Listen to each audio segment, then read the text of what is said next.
You open your eyes to the faint glow of firelight against the cave wall. The air is cold, and the grass mat beneath you still clings to last night's warmth. It's the upper Paleolithic, around 25,000 years ago, a time when survival depended on the skills of your people and the fire that kept the dark at bay.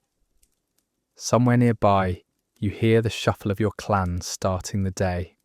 For now, rest in this quiet pause between sleep and survival.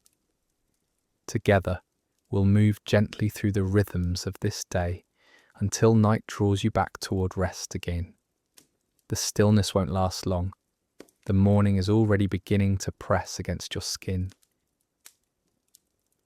The grass beneath you scratches at your skin as you shift, a thin mat layered with animal hides that creak and rustle each time you move. This bed is nothing like the softness of a mattress, but it is enough to get through another night.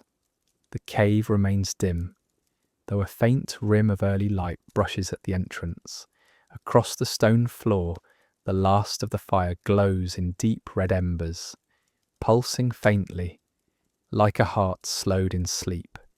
It draws your gaze as it always does, but this will be the first task of the morning, the one that decides safety, warmth, and the shape of the hours to come. Cold air greets you before you even sit up, sharp and damp against a skin that still carries last night's heat. Your breath releases into the space as a curl of pale mist, lingering for a heartbeat before it fades. The aches arrive as soon as you stretch, shoulders stiff from carrying wood, legs dulled from long paths, hands worn from gripping stone, and bone tools until muscles faltered. This is no surprise. Every day begins not in comfort, but with the body reminding you what it endured yesterday and what will be demanded again now. Shapes stir around you. The cave fills slowly with muted sounds that belong only to mornings like this. A yawn muffled by skins. The shuffle of a child edging closer to warmth.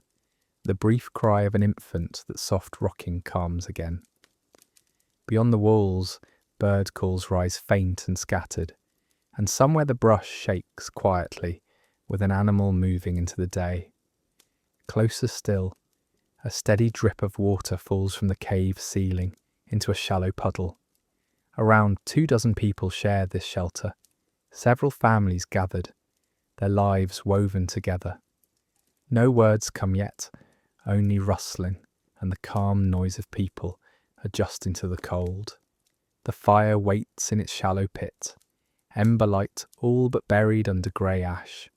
It looks fragile, yet these faint glows are enough if tended with care. The pit itself was carefully constructed.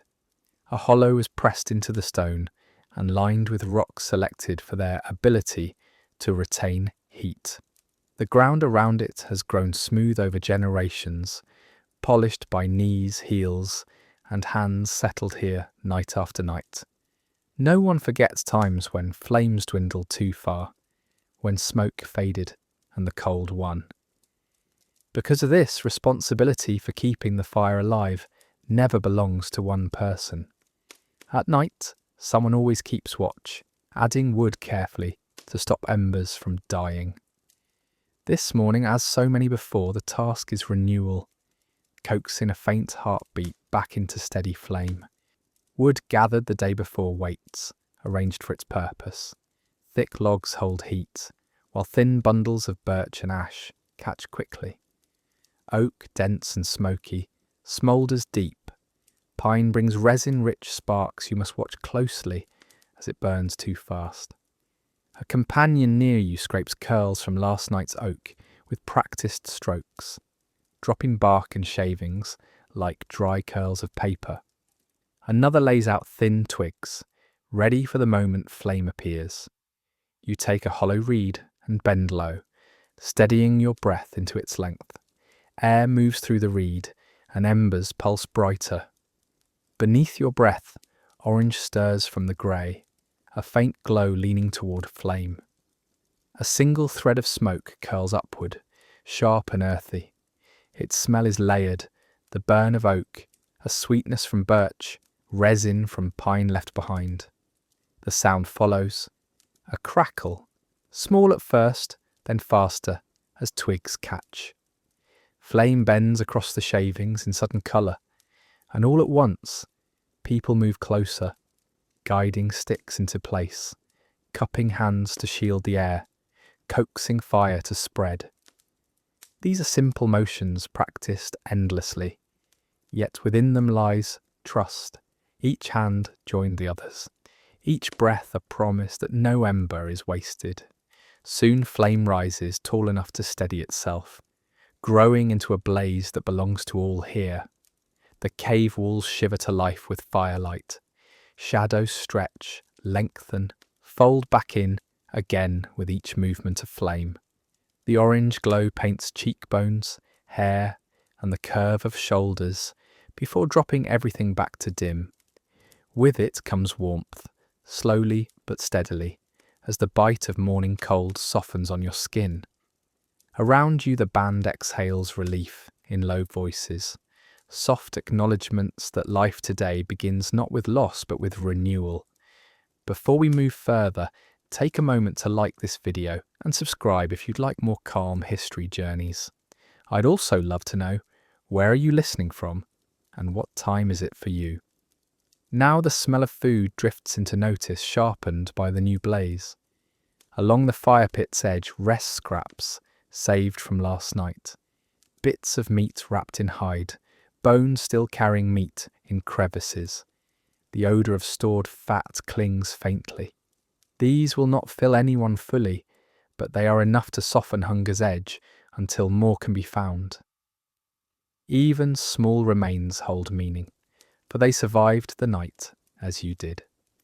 For a while, fire becomes the centre of every sense. The crack of bark, bursts of sparks, the softness of heat reaching outward in slow waves. These signs tell you that the danger has passed. Stone still chills beneath your feet as you leave bedding behind. Sedge grass flattened from sleep, but it no longer cuts sharply against your skin. Water carried here in carved wood and bladder skins waits nearby for drinking and for the day's uses, reminding you again how much rests on hands that keep essentials within reach. Every morning carries the same fragile balance, the line between warmth and cold, between light and shadow, between hunger and meal is narrow. Yet today the balance tips in favour of survival, as it has on countless days before. Flame steadies, smoke thins to a drifting ribbon. People gather closer, shoulders a little straighter, voices beginning to weave through the background murmur. Soon the fire will be more than warmth. Its heat will work against the stiffness in your arms. It softens strips of meat, and it will make time feel less uncertain. Around it, plans will begin to take shape. But for now, in this moment between waking and moving, there is only the quiet relief. Fire has returned from ash, and with it, the promise of another day. That same flame, newly alive, now burns clear and steady, laying the ground for what inevitably follows, the first food of the morning. Hunger, sharpened during the long night, leans toward the fire, waiting. The fire now leans into its full strength, flames steadier and brighter than they were in those quiet minutes after waking. The crackling fills part of the silence, and before long, the smoke carries a smell that draws attention from every corner of the space. Scraps from last night's hunt, stored carefully against stone, are sliced thin and set close to the heat. Fat softens and hisses away in small drops, the sound quick against the fire. You watch as the scent rises and spreads. It is not a feast, not even close, just enough to offer a first taste of the day's energy.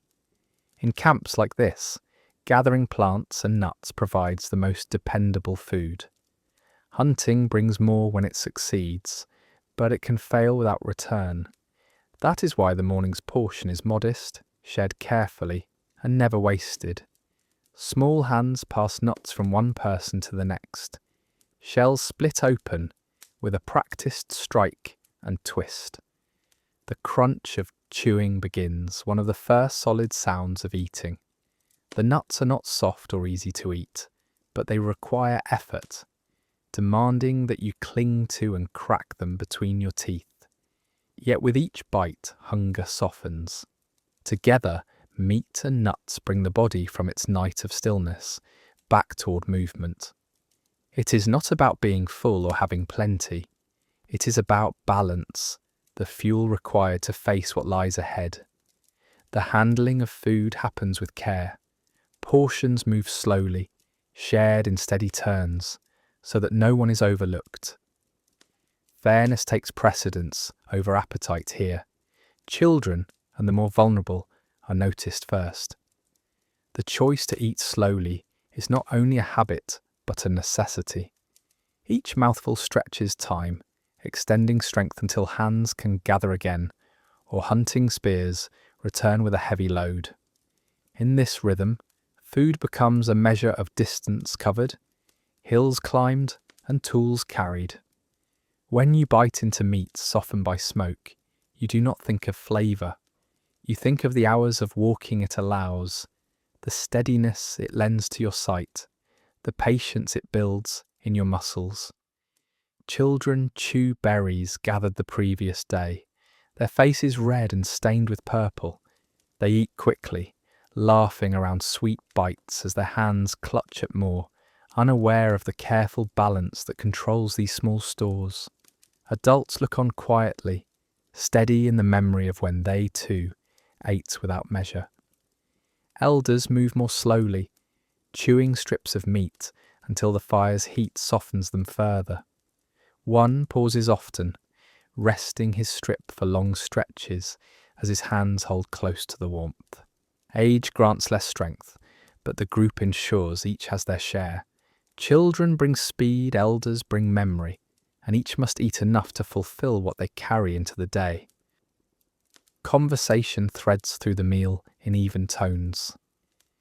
No long stories rise. Time for that will come when the day gives back its catch. Instead, talk filters into plans. Those who carry spears weigh paths with calm words. Who walks toward the river?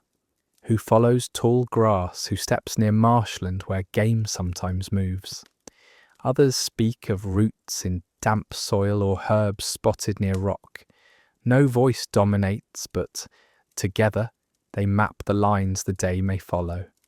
Their choices reach outward like a net, ready to see what the land will return before night falls again. Food settles into your stomach slowly, never full, but enough to soften sharp hollows.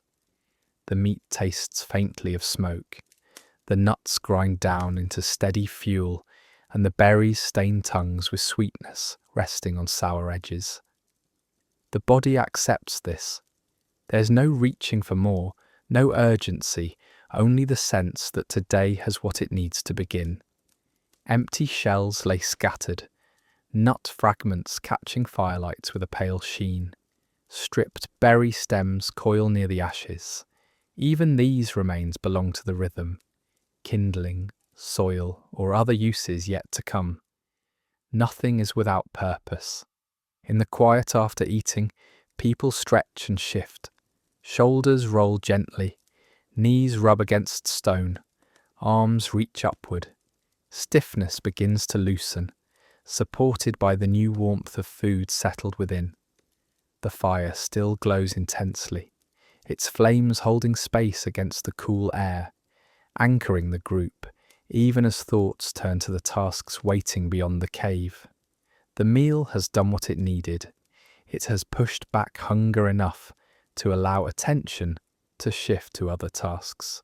What lingers now is not the memory of taste, but the weight of energy newly stored. Food is not about fullness here.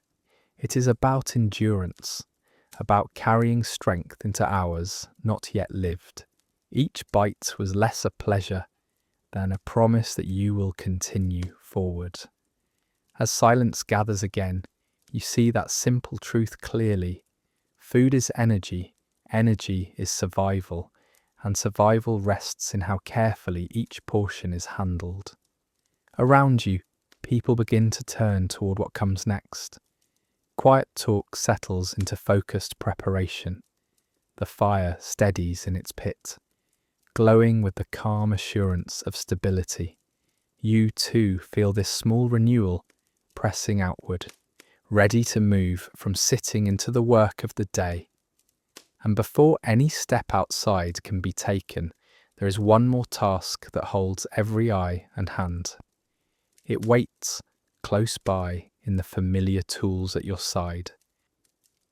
The first thing your body turns toward is the work of tools. The knife must be sharpened, its edge uneven from yesterday's tasks. Bark and hide dulled it, fibres wore it down, and now you see the tiny breaks where stone teeth have chipped away. A blade like this cannot be trusted until it is renewed. In Paleolithic life, tools weren't conveniences. They are the line between readiness and risk, the difference between shaping wood for protection or being left vulnerable without it. You crouch low by the fire, a second stone heavy in your hand. This piece is chosen for its striking appearance, with a surface strong enough to press against the flint of the blade. The sound starts at once, hard, sharp, ringing in the still cave air. Every person nearby knows the music of stone on stone. It repeats through their lives as often as fire crackles. Each strike must find the exact place along the dull edge where the stone is ready to yield. Too much force and the whole blade may break, losing hours of care in a sudden fracture. But when your hand holds steady and the angle is true, flakes peel away in thin sheets, unveiling a fresh, bright edge. The process is precise. It cannot be rushed. This is not just shaping. It is a skill learned across years of practice, an art that takes patience and memory. The rhythm settles in your body. You trust your hands more than your eyes, moving through faintly remembered motions that feel older than your own years. No words taught you this. It came from watching, repeating, and watching again, until the muscle itself remembered what to do. Elders passed on the motion, the sound, the way a flake should fall. In each new blade sharpened, that history lives on. It connects you to ancestors who once knelt in other shelters, bending over their own dull edges in firelight and coaxing them back to life.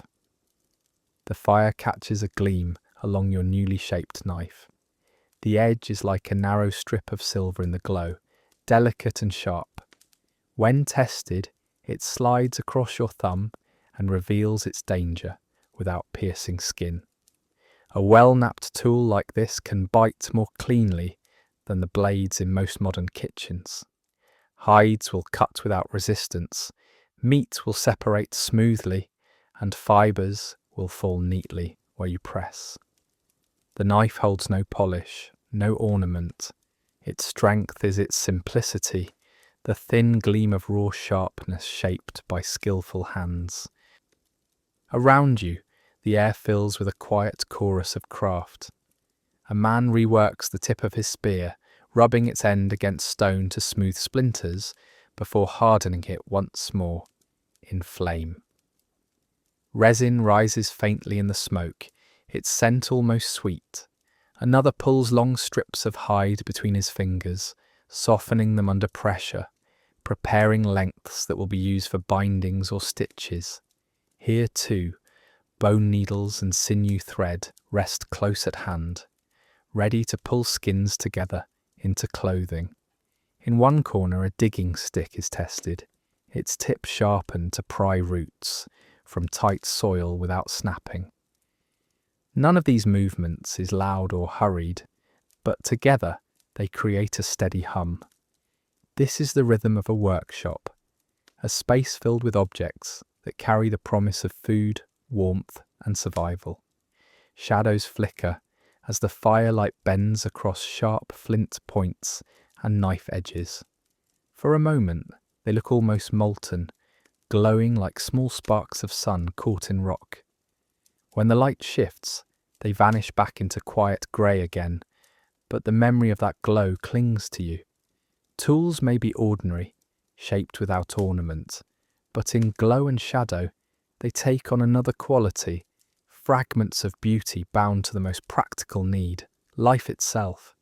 The sound of stone striking stone continues, broken by pauses when a blade is examined, turned, weighed in the hand. At last, with one final strike, your knife comes ready. Its shape feels refined now, with smooth and even edges. Its thinness borders on fragility, yet is hardy enough for the day's work.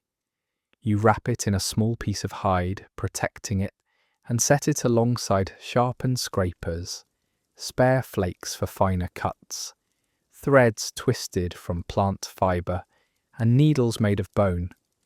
Each item appears small when viewed individually. Kept together, they become a lifeline. Simple tools sharpened against the constant pull of survival. The work is never static. Spears are tipped with stone points or left hardened in flame. Some hunters fit their spears to a curved piece of carved wood, a spear thrower, an atlatl, that pushes their arm farther, throwing with more range and more force than a bare hand could provide. This invention is simple yet powerful, opening the distance between hunter and prey, turning risk into safety. In certain parts of the world, by this time, people were experimenting with bows as well, bending wood, stringing cord, to send arrows silently through the air. That knowledge is spreading slowly, shaped by need, adapted in pieces. For now, the spear thrower carries enough promise, enough reach to face the uncertainty. The work of a knife does not end when it's sharp. You turn its surface in your hand, reading the marks along it. Lines from old pressure, small scars from bones and wood, traces of the strikes that shaped it. Each flake removed carved itself into memory, a record of time and human will left behind in stone.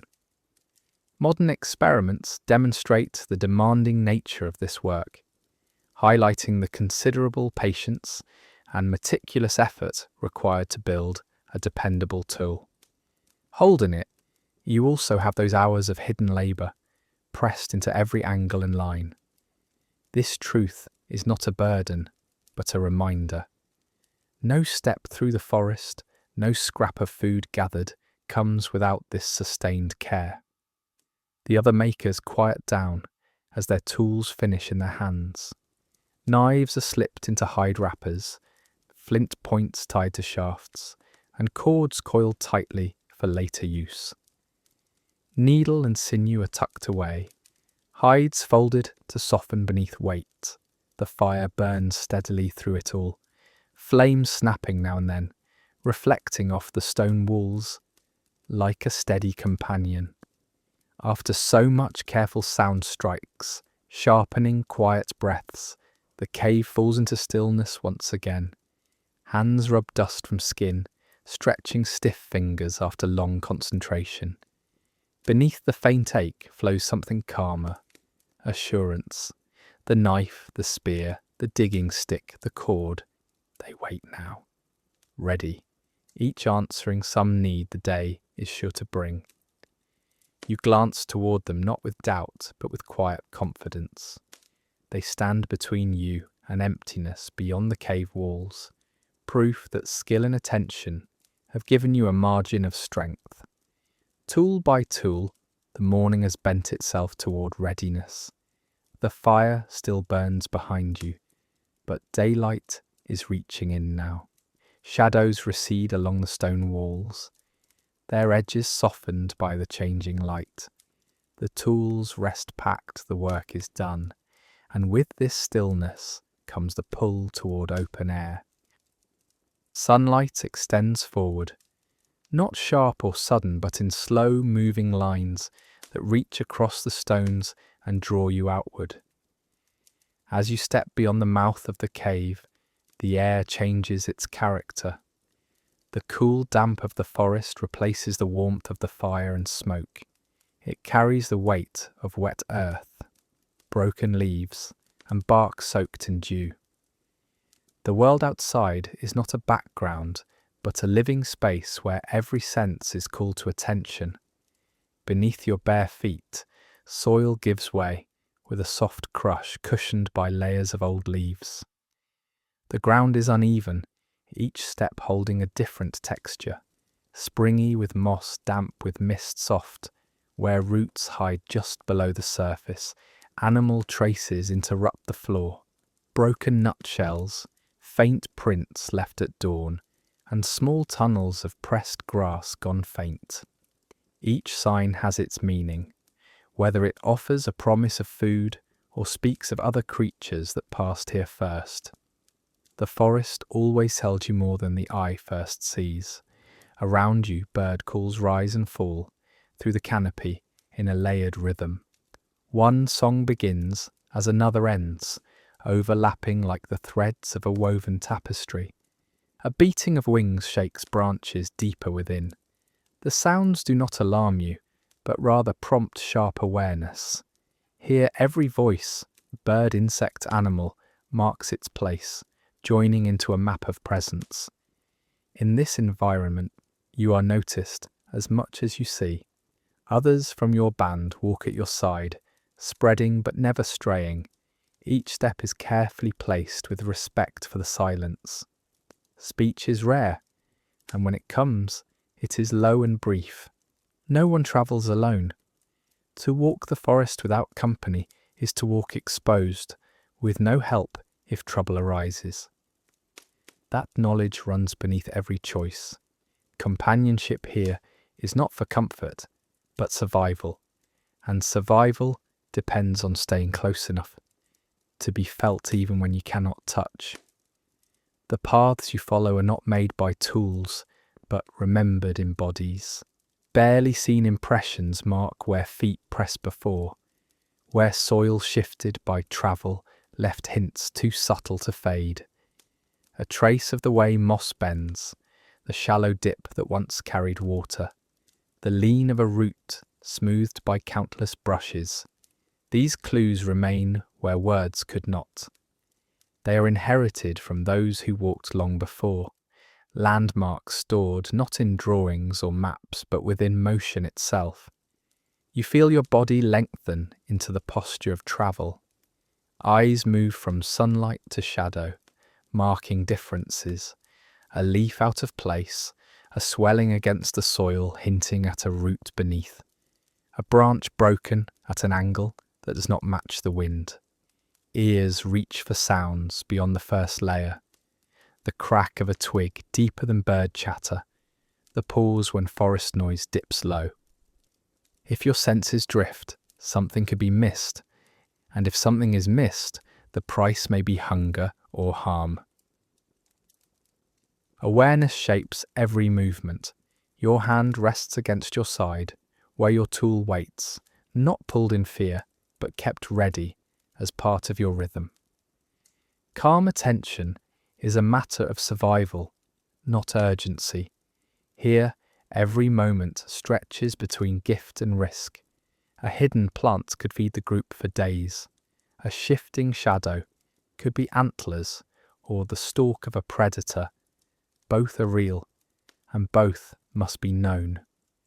The group moves like branches under the soil, connected, though spread apart. Your distance from one another is balanced, wide enough for many eyes to search the ground, close enough to sense each other's presence. Each step forward affirms the trust curled invisibly between you. No one pushes ahead alone. You carry this rule as deeply as your knife. Movement here is always shared. The pace settles. The ground muffles steps where leaves lie thick and fibrous, then sharpens when twigs lie across the way. At times you stop to watch where mud holds the fresh print of a deer, deep and clear, pressed in only hours before. At others, you crouch near shaded earth, where water lingers and roots grow thick. Nothing feels wasted. With each pause or stride, you weave the fabric of daily life, one that is not about reaching a place, but about reading the place you pass. All around the forest grows. Ferns uncurl in damp shadow, grasses bow below dew that shines briefly in shafts of sun. Sprouts push through layers of decay where leaves have gathered for years. This constant growth is no mere setting, it is the companion of your life. From it comes food, material for shelter, and fuel for fire. At the same time, its thickness hides danger beyond sight. It gives and conceals, shelters, and risks at once. To walk here is to honour both. Sometimes in passing, the memory of ice comes to you. Once, long before your life began, ice sheets pressed over lands not far from here, changing rivers, altering plains, carving out valleys. When they pulled back, forests like this rose in their place, offering richness where empty cold had been. These trees and roots that grew into the space left behind demonstrate that life adapts to the world's rhythms. That reminder hums quietly beneath your steps. Each part of this forest is shaped by changes so old you cannot count them. Still, their result is here, surrounding you with its living weight. Hours do not mark themselves. The walk becomes its own measure, steady and calm. You do not look for an ending. Moving itself becomes the task woven into each breath. Watching, listening, searching. To someone unfamiliar with this rhythm, time would feel stretched here. To you, it feels whole. Each pause, each turn, each step lifts you deeply into the cycle of need and return. The forest does not hurry. It steadies you into its slower pulse. By the time sunlight shifts through gaps in the canopy to touch your back, the sense of being outside the shelter has long faded.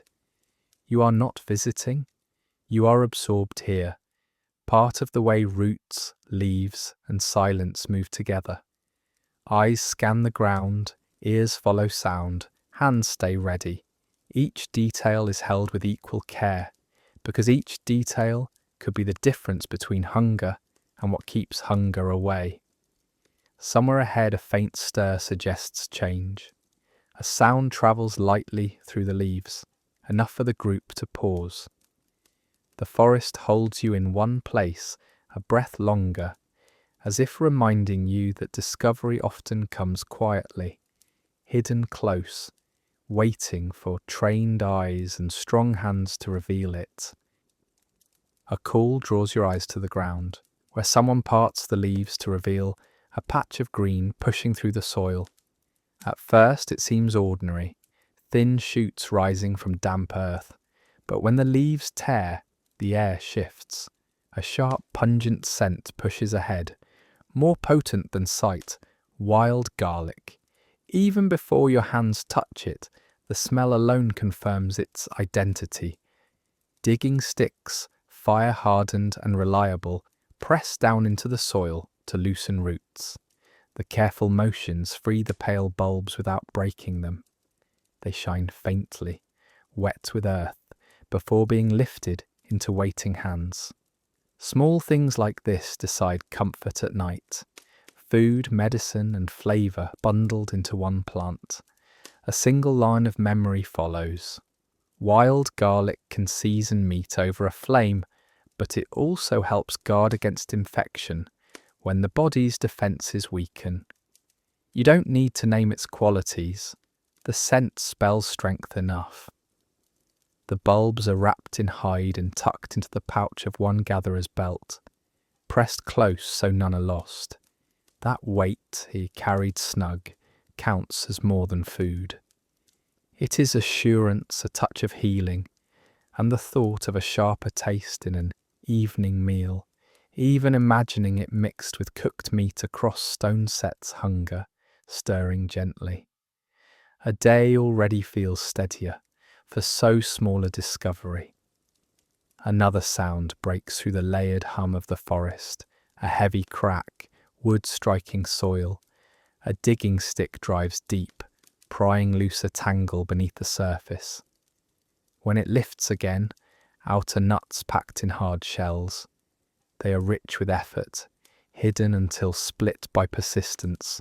The cracking begins one after another, sharp notes scattered across the air. Each releases pale nut meat, tucked quickly into pouches, collected patiently until hands carry strength in bulk, small enough to hide in a palm. Nuts are not only a food for today, they are food for days yet to come. Calories and fat that last when the weather turns, or game runs thin. A few kept aside, stored and wrapped might see the group through, when the forest offers less. The memory of old camps reminds you, piles of emptied shells, still visible long after fires burned out, telling the same story that repeats here. This food is constant and dependable, even when other parts of the land do not yield.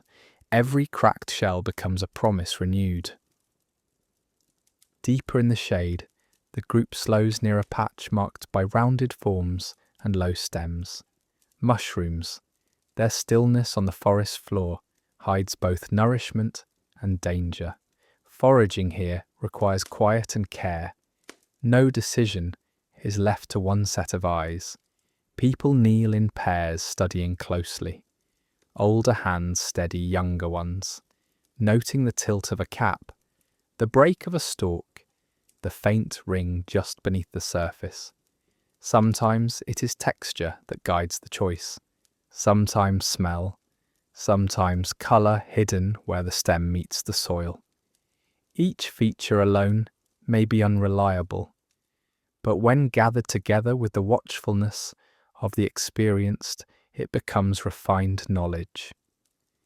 The lesson doesn't arrive through spoken rules. It comes through showing. Younger eyes follow older ones, and younger palms mimic the careful grip. A nod confirms agreement. Another mushroom is gently lifted, brushed free of dirt, and set among the safe ones that have already been chosen. They rest now in woven grass baskets, placed with care. Each choice is deliberate because a mistake is not hunger, but harm. Quiet concentration here is as much about survival as it is about food. The teaching continues, flowing without words in an endless chain. Gestures that show younger gatherers how to notice what would otherwise pass unseen. In some camps, elders quietly recall other plants too. Bark from certain trees chewed to soften fever, like willow that numbs pain in its fibres. Knowledge comes in fragments, anchored in lived memory, and is always imparted one detail at a time. Nothing is broader than what the moment requires. Understanding rests in slow repetition, as both hands and eyes absorb lessons. Your own pouch pulls faintly at your hip now. Its strap drags with each step, growing heavier with the weight of bulbs, nuts and mushrooms. It is not a burden in the way of weight carried aimlessly. It is a burden welcomed because every added piece brings an answer to the hunger that will come later. The tug at your side reminds you of comfort coming. Each item rests safe but not forgotten. You think of them often as you walk, tasting an imagined meal in your mind, as though it already sat in firelight. Meal thoughts follow naturally. Garlic crushed against stone, added to meat sizzling over flames. Nuts roasted to deepen their flavour, added as a crunch between bites. Mushrooms warm flat against the heated stone until their scent thickens the air. Even roots and berries drawn from forest corners will lend their own part. Meals right themselves slowly in this way, carried in pouches before they are ever cooked. Hunger sharpens the imagination, turning carried weight into the promise of satisfaction. Small finds accumulate with calm patience, bits of roots uncovered under moss, berries discovered by sharp eyes beneath shaded leaves. Herbs are scented even before they are seen. No handful is wasted. When food arrives in pieces like this, each portion contributes more than itself. The forest transforms from stillness into a provider, not because of sudden generosity, but because of the attention paid by its walkers. The gifts are there if you kneel closely enough to notice them. This day welcomes you. More than expected grows within reach, stretching across the distance into variety. Nuts fill deeper pouches, roots pile gently with herbs. The mixture builds until the group eases into relief. You feel it in small sighs, in expressions that grow softer, in eyes that lift more often to the space ahead. Not every day works this way. Sometimes the forest holds back, demanding further steps before offering even a little. Today, though, the balance is kind. All of it connects back to the motion of morning. Fires tended, tools sharpened, knives shaped keen against stone. That early labour ripples into the gathering. The sharper edge of a digging stick, hardened in flame, frees roots that would otherwise resist. Knives cut faster. Hands work more confidently. The patterns are old, older than memory, but each success reaffirms their worth. By the time the group slows and stands more upright, the light beams through the canopy more strongly. The pouches are now swollen, pressing heavily against the thighs and hips with each movement. The result is not triumph in shouts or celebration. The result is a quiet easing. Hunger loosens its grip slightly, and the memory of an emptier morning drifts away. Hands shift straps with absent comfort. Body and belly steadier than they were before stepping outside. It does not feel like victory. It feels like balance regained. Forest and people meeting one another halfway. Work for provision, attention for return. Walking onward through the trees, you carry that calm with you. And just as the silence begins to stretch again, between each footfall, a new sound rises, sharper, unexpected, and different from all the others. It cuts faintly through the layered calls of forest life, pulling every ear to listen. The forest now presses its presence forward in a different way. A tight, insistent hum threads through the air, layered and steady, unlike the voices of birds or the rustle of branches. As you drift nearer, it strengthens until you feel it low in your chest. Bees. Their sound spreads before their shape appears, hidden among the high branches of an oak. When the hive comes into view, it glows at its edges, heavy wax pressed into the dark hollow of the tree. Even from the ground, the faint sweetness seems to hang in the air, as if carried down on the wings themselves. In that mix of sound and scent, you already sense what waits above, both danger and reward. No one moves quickly. A hive means risk as much as promise, and the group gathers together in patience. The insects patrol their threshold in smooth spiraling movements. A wrong movement or sharp sound could break their rhythm, sending stings across skin and driving you all away empty-handed. Yet honey remains worth the trial. It is not only for its taste, dense, rare, and known even before it touches the tongue, but for what it carries within. Strength that burns hot and fast through starving muscles, calories condensed into something more powerful than almost any other food at hand. Preparation begins with fire.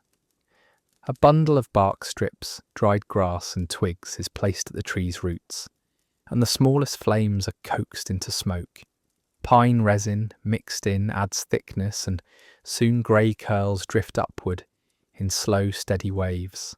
The smell is sharp, resinous and earthy, weaving into the sweeter current that hangs above.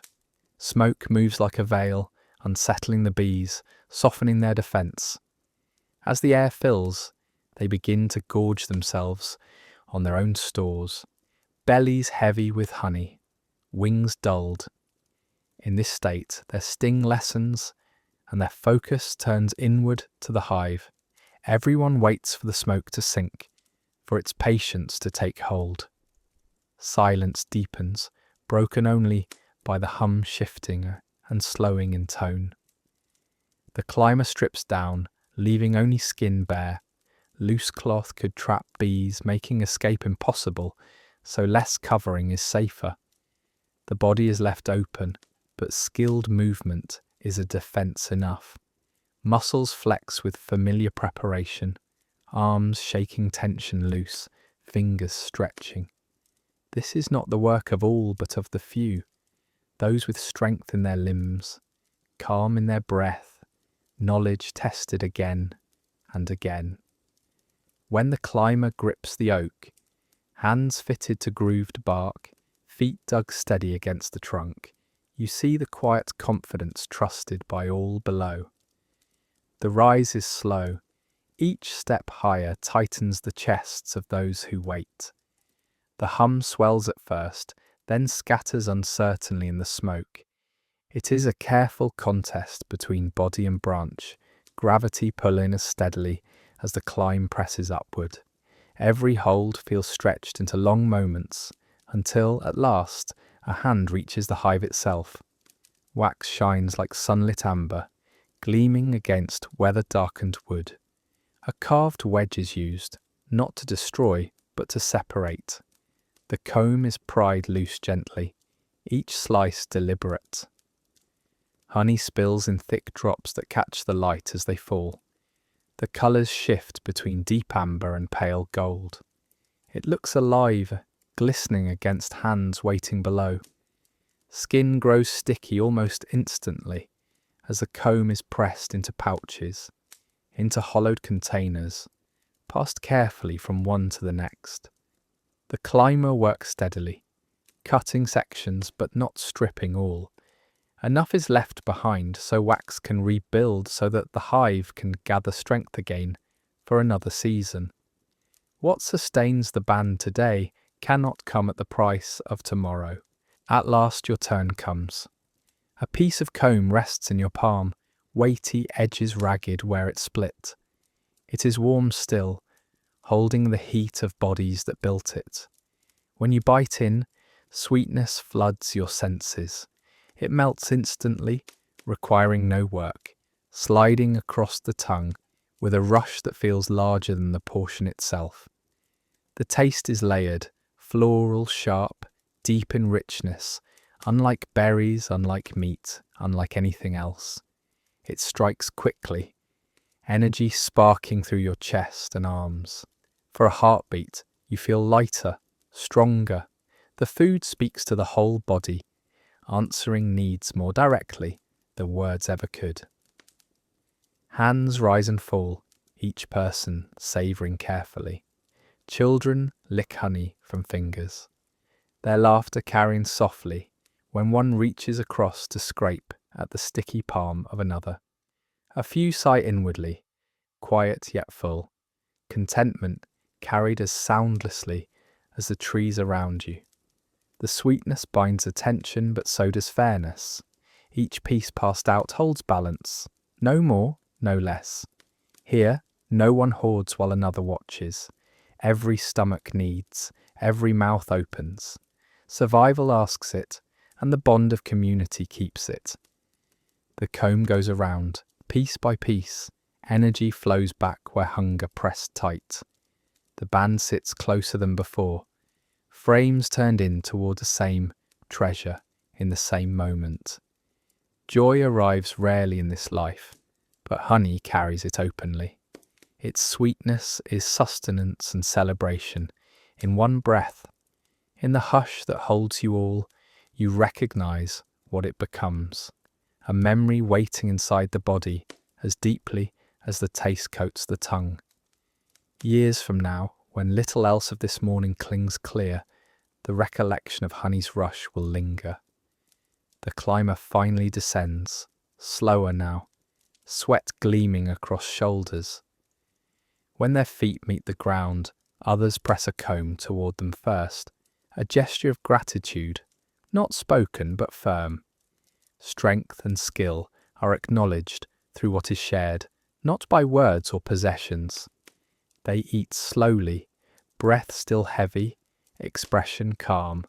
The group views them as more than those who merely climbed. They see survival as made possible through that effort, and they respect it. Above, the hive still hums, unbroken though cut. Bees circle against the smoke but remain, already adjusting their rhythm, preparing to repair. Wax will heal, comb will return. The restraint shown here ensures that. The gift is taken with care, but never all at once, because memory stretches forward as much as back. The forest, the hive, and the people all share the same cycle: use, recovery, renewal.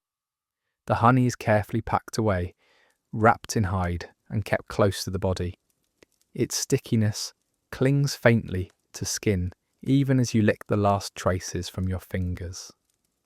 What isn't eaten now will survive the walk, to be savoured again beneath firelight. Every step feels sharper, the sugar coursing quickly, lightening the weight of distance.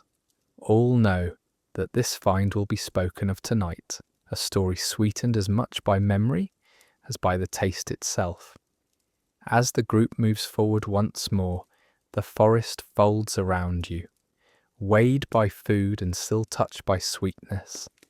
You carry on through its shifting paths. What seemed heavy earlier now feels steadier, yet the woods still change without warning. The air thickens differently, the rhythm of movement slows, and a hush spreads that calls attention in new ways. Branches ahead stir with a weight that does not belong to the wind. Shapes detach themselves from the undergrowth, large, deliberate, and unmistakable. One steps forward, then several, until a herd begins to take form. Elk. Their antlers rise like living trees, branching high and casting sharp lines against the dapple of green overhead. Muscles ripple beneath thick hides the colour of bark soaked with rain. Each step sinks with steady force, vibrations travelling faintly through the soil into your feet. You stop where you are, aware of the vastness of the animals now before you. The forest feels changed in their company. Where moments before smaller lives filled the air with sound, now only the elk's measured movements remain. They command attention without effort. These are not like rabbits or birds, nor are they even like deer. They are immense, carrying weight that could sustain and clothe many people, yet just as easily could inflict danger in a single charge. Antlers stretch outward like sharpened branches, their sweep wide enough to wound without aiming. Nothing about their presence is small. Instinct slows your breathing, steadying the expansion of your chest. You keep every movement contained. So do the others. There is no talk, no signalling, not even a shift of bodies except what the moment demands. In stillness, a bond of survival threads through the group. Elk offer possibility and threat in the same breath, and to draw too close could tilt the balance the wrong way. One bull raises its head, ears flicking forward. Dark eyes find you across the short clearing. For a long span of seconds the gaze holds. It is not panic in those eyes, nor straightforward anger, but a deep and assessing presence. You cannot guess its thinking, only that it sees you as surely as you see it. Two beings, animal and human, recognize one another in the hush of the forest. The silence carries its own weight, as if every branch waits on this one animal's decision. Then the elk turns. As if the line between you breaks in an instant, its attention drops, and the herd shifts with it, bodies folding back into motion. They move with slow, graceful strides, hooves pressing damp ground in rhythms like muffled drums. Antlers slip from sight one by one, vanishing into dense shade until only the memory of their shapes hangs in the air. The force of their presence ebbs with them, as though the forest itself had exhaled. A soft relief spreads among your group. Shoulders relax, arms loosen at sides. Someone lets a small laugh escape, brief but telling. What could have ended in violence passed as a meeting only. No charges, no wounded companions, no chase. Simply the image of the elk, alive and immense, carried safely back into the fold of trees. Among many bands, such an encounter is more than luck. It is a sign. To stand in the gaze of elk and walk away unbroken is taken as a good omen, a quiet blessing of endurance for the day to come. The forest seems to notice too. Birds lift their voices again from hidden branches. Insects return, their whirring threads weaving thin lines through the air. Small animals skitter near fallen leaves, as if they never left. The place fills again with sound, but to your ears it feels changed, fuller for the absence just past. The rhythm of the land has resumed, and with it, life presses forward. As steps pick up once more, thoughts coil around what has just unfolded. To see elk at a distance is one thing. To share space with them, to breathe nearby and feel no strike of antlers, that is a different weight entirely. Few animals carry this mixture of meaning. Their bodies symbolize survival, not simply because of food or hides, but because of the strength embodied in their shape. To meet an elk peacefully is to be reminded of that endurance, and it steadies your spirit quietly, without ceremony. Members of your band walk again at a steady pace. Still, faces carry different shades of feeling. One walks with eyes still alight, caught in the strangeness of being seen by something larger. Another walks calmly, as if nothing more occurred than trees shifting in the wind. Each response belongs to the same thread. The encounter slipped into your day and shaped it, then left. Tonight, when words rise with firelight, this moment may return, retold in fragments. Elk eyes dark and knowing, antlers courted sunlight, strength passing harmlessly by. The ground holds evidence long after the herd moves out of view. Deep prints fill with soft water where hooves cut into soil. Flattened grass shows its trail, bending where roots once pressed tall. The path is there to follow, but no one chooses to. Food has already been gathered in pouches, slim sustenance sits ready, and strength is carried homeward in quieter ways. Today the elk are not pursued. Today their presence was enough. The clearing slowly folds back into the rest of the forest. Trunk after trunk rises between you until shadows swallow where the herd once stood. Yet your mind keeps its own image untouched, antlers branching into the sky, bodies swaying with force, and eyes meeting yours in silence. You know this shape will stay, joined to other memories, ready to be called forward again by story and fire. Symbols are made of such fragments, lasting far beyond the moment itself. Walking resumes with voices still low, though steadier than before. The band carries the weight of the meeting in silence, and the breath feels calmer. Forest life stretches unbroken around you once again. The scurry of squirrels in branches, the stir of wings just overhead. Enough fills your senses to ease the last of the tension from your chest. Light shifts across the canopy with the moving day.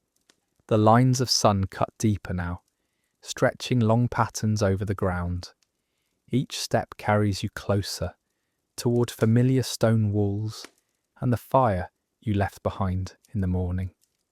The presence of elk lingers in memory, a living reminder of what strength lives in the same woods as you, balanced between risk and omen. The encounter has ended, but its power threads through each thought as you settle again into rhythm. Ahead, the path presses toward home, and shade begins to thin. You move with a quiet knowledge of what the forest has granted. Not a hunt, not a danger, survived through fight, but a moment of balance given freely. That gift carries you forward, and as the way stretches toward the cave, a different sign rises, one carried not by antlers or silence, but by a thin line of smoke curling in the distance, promising what waits when you return. Tonight, the heart of the camp belongs to the feast. The air thickens with the scent of roasted food and the warmth of shared firelight, answering the day's long effort with a promise of rest and renewal. Here, food is no longer what you carried in your pouch, or what was brought back from the chase. It has become a spread that unites every member of the group. Children rush forward first, their steps dusting loose grit across the stone, faces tipped up in eager question. Small hands reach toward the pouch at your side, tugging lightly, while voices stumble to ask what was found. Garlic, mushrooms, nuts, roots, all are lifted from the leather with care. Joy ripples across their faces at the sight. Behind them, the older ones rise slowly, greeting not just the food, but the return of foragers who helped balance the day. The gathering stirs into motion, people shifting toward firelight, settling into the rhythm that marks the moment between hunger and its easing. Near the blaze, thick cuts of meat lie propped on branches, tilting so that heat strikes evenly across their sides. As fat melts, the flames snap and spark, showering the fire pit with brief light. The smell pushes outward, curling into every breath until you cannot help but lean nearer. Alongside, hands crack nuts against stone, splitting hard shells with quick strikes. Others bend close to flat rocks, crushing garlic so sharply that its scent cuts through the heavy smoke like brightness slicing shadow. Children sort berries and herbs spread in shallow baskets, learning which belong and which are set aside. No movement here is wasted, every action pressed to serve the whole. Cooking tools are simple, yet what they achieve feels refined. Meat roasts where the flame touches directly. Its outside darkens, its inside warming slowly to tenderness. Meanwhile, heated stones are lifted from the fire, with long branches rolled aside, then lowered into shallow pits. Roots and mushrooms are layered into these hollows, pressed down under leaves and damp earth. The hot stones release their warmth steadily, transforming bitterness into softness and tough stems into chewable strength. A whisper of garlic is scattered throughout, pressed against roasting meat, buried among roots covered in soil. The food is ordinary, but cooking shapes it into something more. Honey returns next, held close by steady hands. Its comb still glistens, wax pale against golden syrup. All lean in carefully as it is passed, its rare presence binding the crowd in patience. Fingers slide across its sticky surface, parting off glimmering edges. Lips shine where sweetness clings. Honey carries no fire smoke, no bitterness. Its joy is simple, clean, and shared quietly. For a moment, even the fire crackles more softly, as though aware of the reverence it holds. Children lick gold from their fingers, giggling when drops escape down their arms, and the group smiles with them, the rare sweetness softening the whole assembly. The meal settles into a collection of contrasts.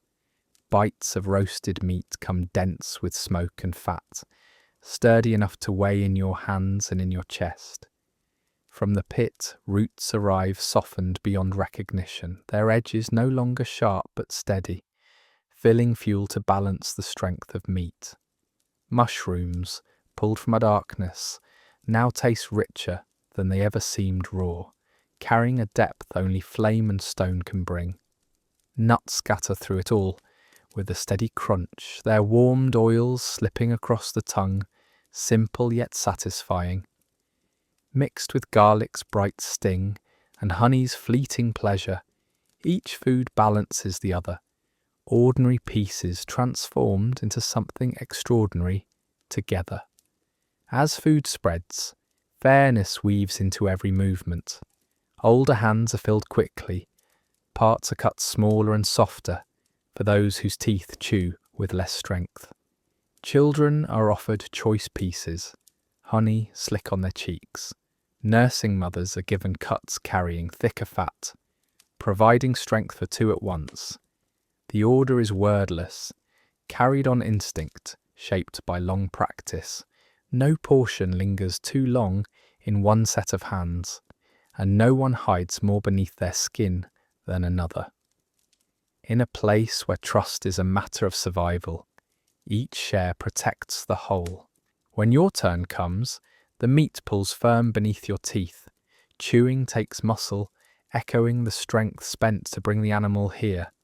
But with each bite, the work opens into flavour worth the effort.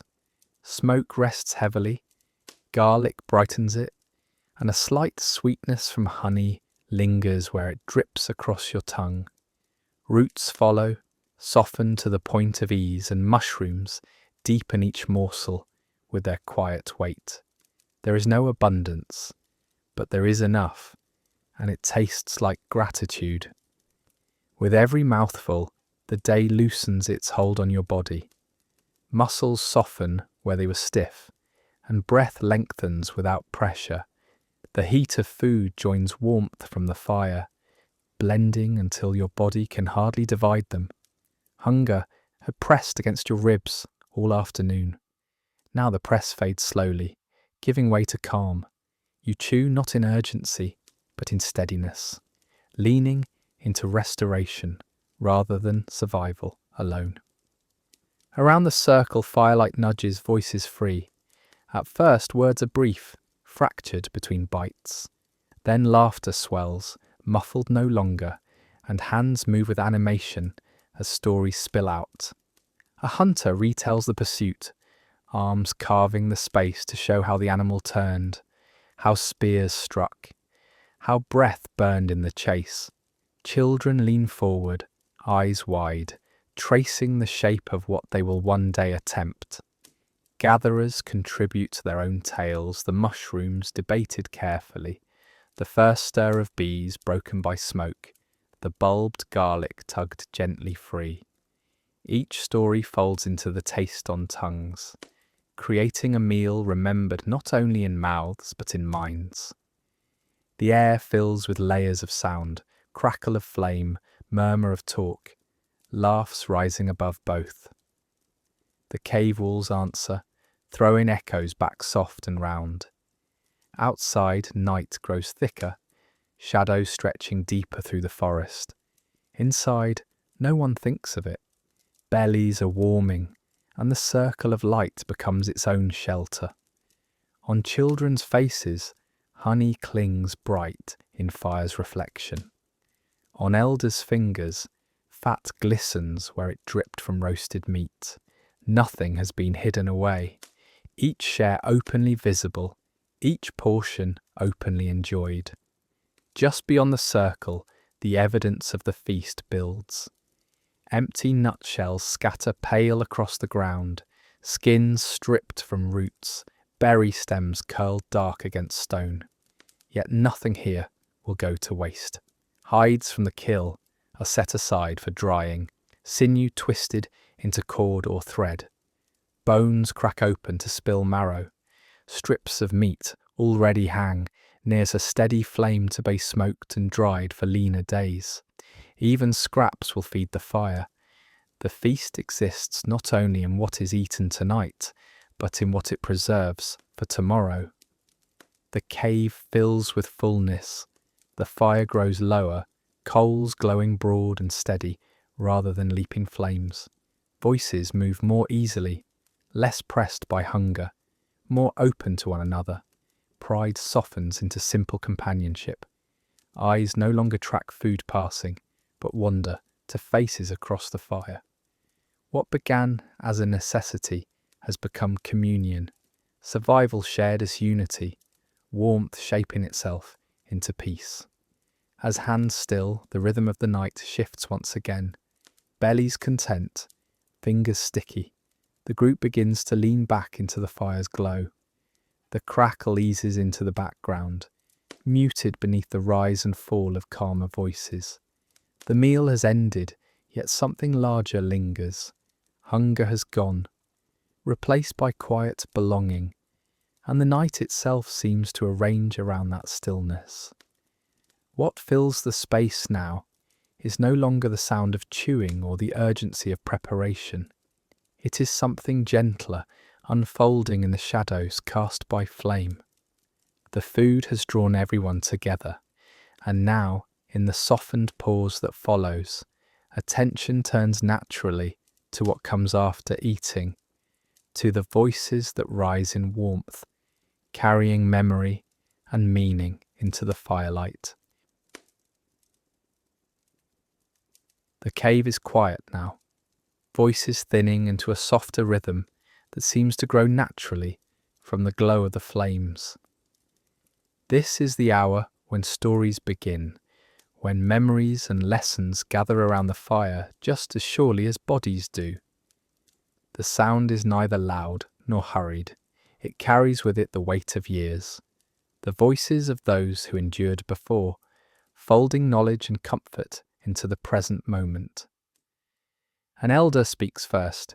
His face is seamed by winters, his tone even and strong despite its calm volume. He reaches backward, not toward this day, but to one farther in memory. A winter when the snow pressed heavily against the land, and food was sliced into smaller shares than anyone hoped.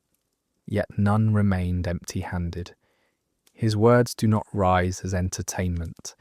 They come as a lived record, reminders that endurance is part of your story, that hardship has been met before and overcome.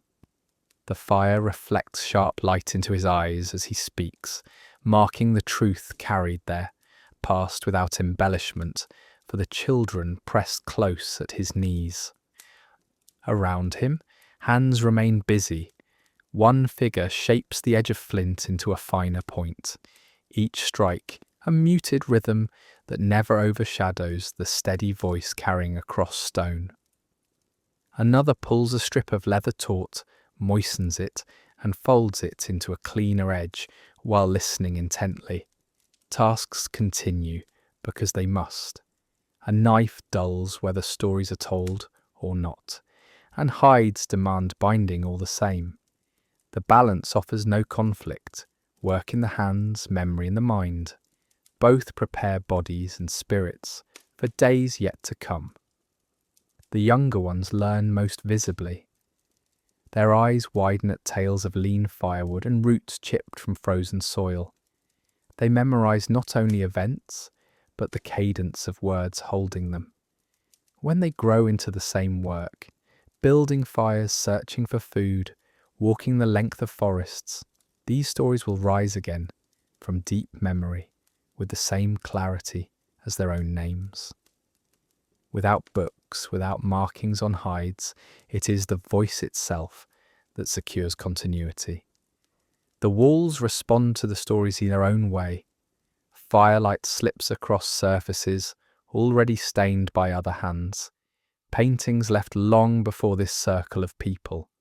Horses, aurochs, bison, each animal flickers into unseen motion as flame shifts against ochre, hematite, and black charcoal pigment pressed into rock. The colours glow as if alive, lines filling with breath in each burst of fire. Some of these images sit in places where echoes carry with unusual strength.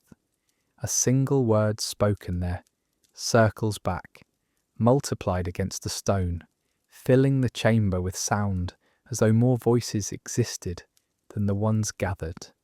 Tonight's stories seem to join with those older marks, old and new intertwined. The hunters and animals painted on the stone almost become part of the elder's tale, stepping into view whenever the flames flare. The cave's art is not decoration. It mirrors memory in pigment as stories do in language. People argue softly about what they mean, some shaping them into hopes for the hunt, others reading them as signs of older beliefs, still carried in shadowed corners of thought. Certain painted figures, half human and half animal, shift uneasily in the firelight, as if marking the border between bodies and spirits. They lean into the night, with presence felt rather than explained. As the elder's voice passes, and children stare into those painted eyes, image and sound together impress knowledge more deeply than one alone might achieve. Not all stories carry weight alone.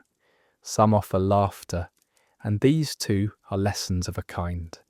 The elder recalls a younger hunter who once lashed his spear carelessly with a binding so weak that it unravelled mid-stride, striking him across the leg and sending him stumbling.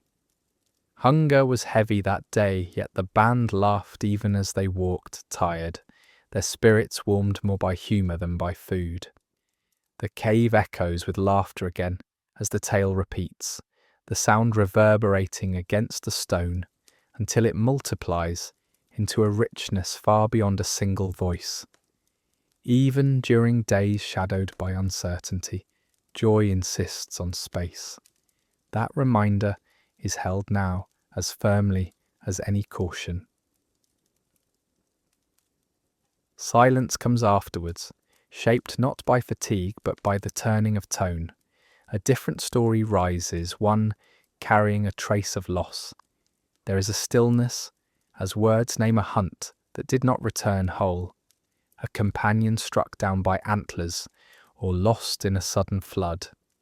These stories carry no unnecessary detail, no flourishes. They leave weight enough without them. They remind the circle of danger, of what carelessness or misjudged distance can mean. The silence that follows is not empty, but full with respect, each face gazing inward for a while before the next voice speaks. From these turns, humour, grief, endurance, play, the children gather their world. They learn berry from poison, safe stream from foul pool, the shape of cloud that means the weather's changing. They hear what to expect in winter and what to avoid in the swamp. They understand, though it may be faint to them now, that survival is held together by words as surely as by spears or fire. Around the flames, story is tool, story is guide, and story is bond, binding generations in one rope of memory.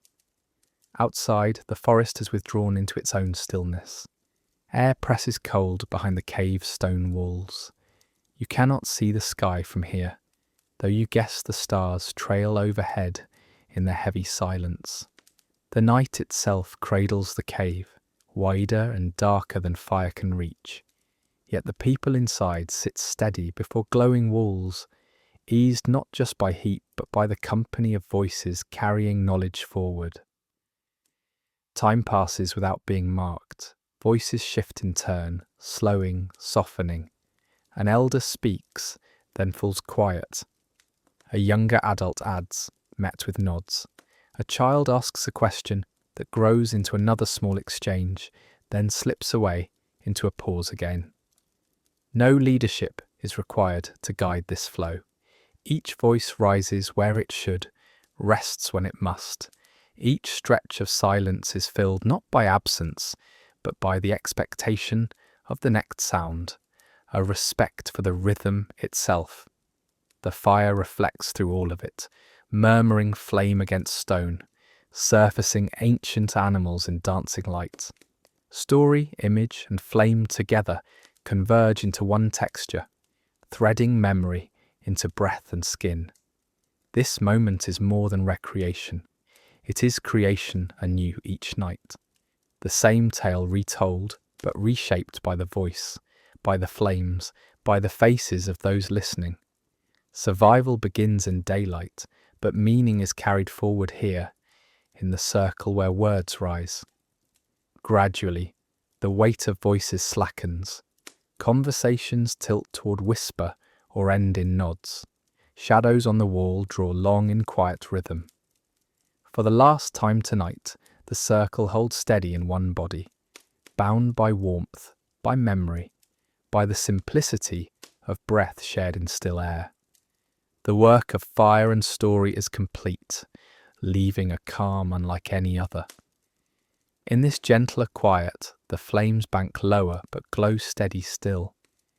You feel heaviness press against your eyes, not from sorrow, not from hunger, but from the depth of fullness and safety the night has granted. It is here, in the soft hum of fire and the faint echo of the last story told, that the body begins to give way to rest. The fire grows low, its flames settling into steady embers. Small pulses of orange and red glow against the walls, casting a faint rhythm across the cave. Logs were laid carefully, so they would smoulder rather than burn too quickly, holding warmth through the long dark hours.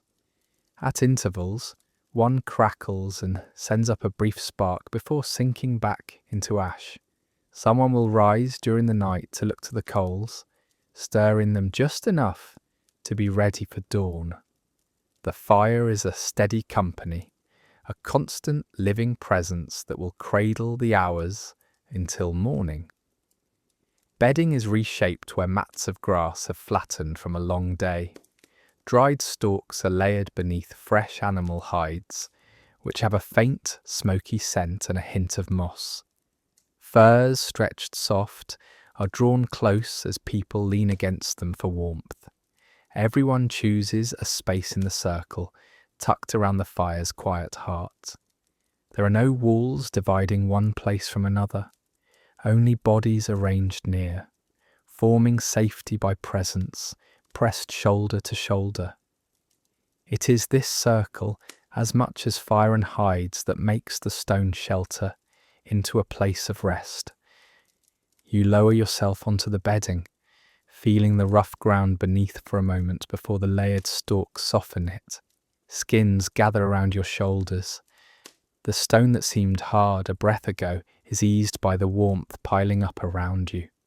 Body heat from the group blends into a single current, cycling between one body and the next. Breath rises and settles beneath the hides, mixing into a warmth richer and steadier than any one person could hold alone.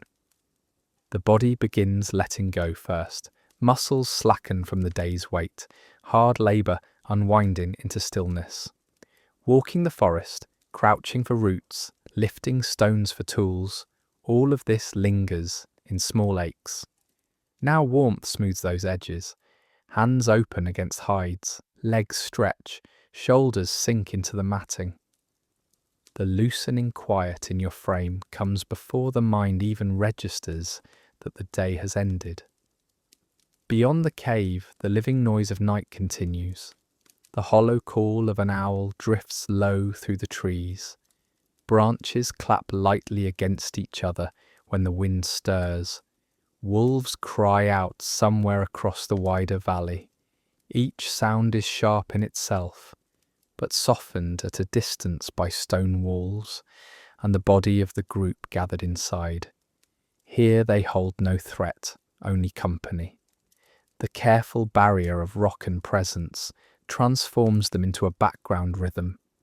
a reminder that the world continues outside, yet cannot touch what rests within. Breathing settled across the firelight in quiet layers. At first you notice it in one, then in another, until it seems the sound grows into something singular.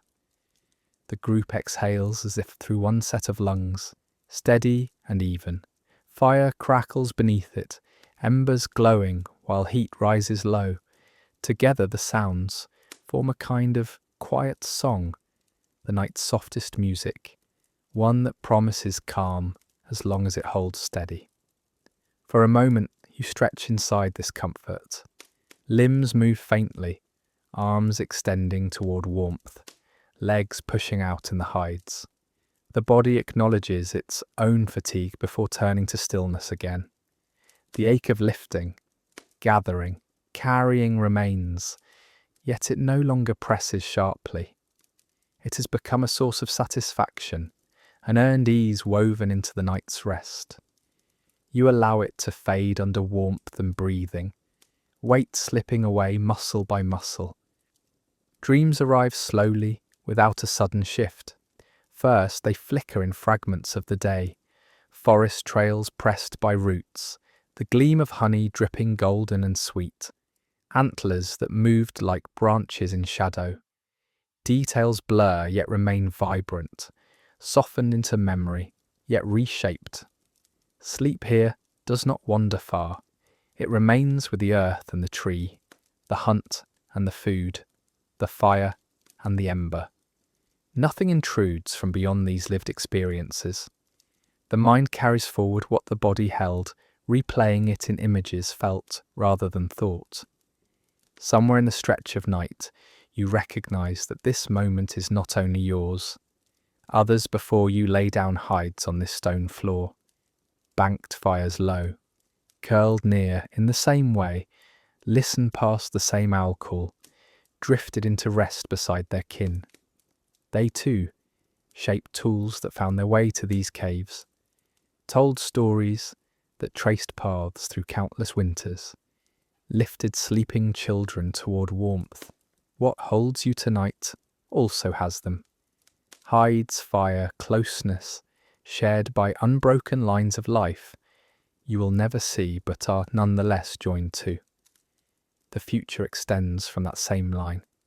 Tomorrow will rise as theirs once did, with slow embers stirred back into flame, with shoulders bent to new tasks, with paths walked and food found. This rest you take forms the link between what came and what waits, as simple and sure as the dawn. Your eyes settle shut now. Fire burns low but firm at your back. Stone holds steady around you. The circle at the fire's edge pulls closer into stillness. Breathing deepens, the cave taken by shared rhythm. Outside, the world turns on in dark silence.